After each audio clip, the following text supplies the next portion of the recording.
Est-ce que le film Hamlet, sorti il y a quelques jours, raconte la véritable histoire de Shakespeare? Je crois que je suis pas la seule à m'être posé cette question en sortant du cinéma, donc j'ai été me renseigner et j'ai trouvé cet article assez complet sur le sujet que je vous encourage à lire. On y apprend tout d'abord que la vie de Shakespeare est relativement mal connue. On sait qu'il était marié à une certaine Anna Thaouet et qu'ils ont eu ensemble 3 enfants. D'abord une fille, Susanna, puis des jumeaux, Judith et Hamnet.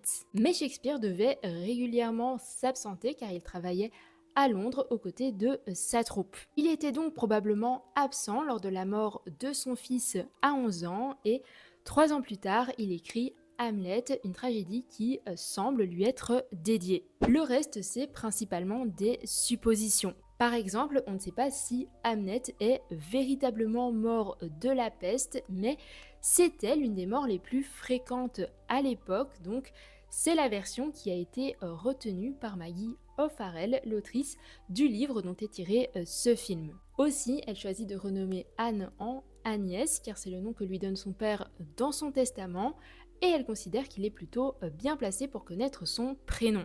Elle en fait également une sorcière capable de lire l'avenir, car la voyance est assez présente dans les pièces de Shakespeare, notamment dans Jules César. Quant à ce rapport qu'elle a avec la nature, cette connaissance qu'elle a des plantes médicinales, c'est quelque chose qu'on retrouve aussi dans le personnage d'Ophélie dans Hamlet.